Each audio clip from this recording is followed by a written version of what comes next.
ये सब क्या है?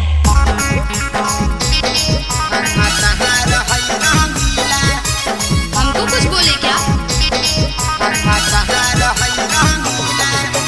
Presented by Rama Films.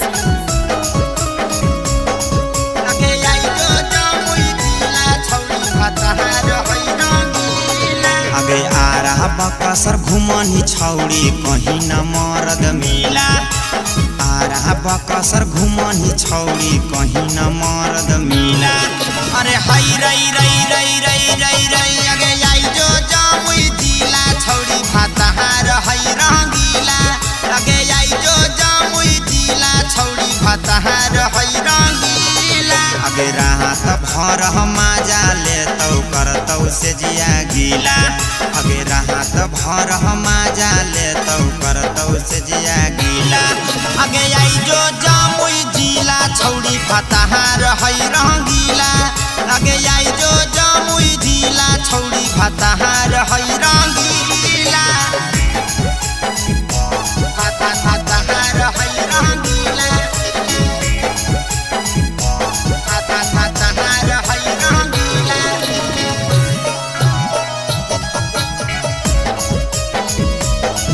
अगे आई जो जामुई जिला छौड़ी भाताहार हई रंगीला। सब चीज के सुख देतौ होतौ नहीं दुख गे। मिलल हम मौका छौड़ी करे नहीं चूक गे। करे नहीं चूक गे। सब चीज के सुख देतौ होतौ नहीं दुख गे। मिलल हम मौका छौड़ी करे नहीं चूक गे। अगे कोरा सटाई के चुमा लेतौ करतौ रसलीला। कोरा सटाई के चुमा लेतौ करतौ रसलीला। गे आई जो जामुई जिला छौड़ी भाताहार हई रंगीला। गे आई जो जामुई जिला छौड़ी भाताहार हई रंगीला।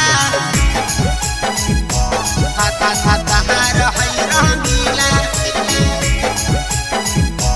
भाताहार हई रंगीला।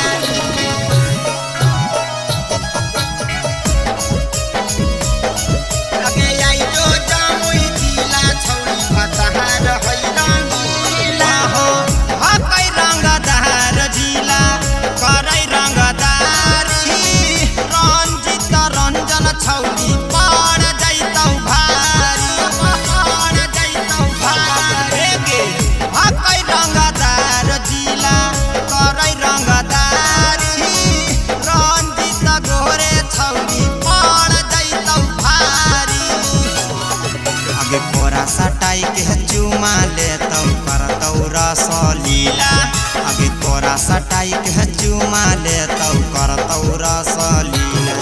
अगे आई जो जामुई जिला छौड़ी भाताहार हई रंगीला। अगे आई जो जामुई जिला छौड़ी भाताहार हई रंगीला। हे गे चल ना गे।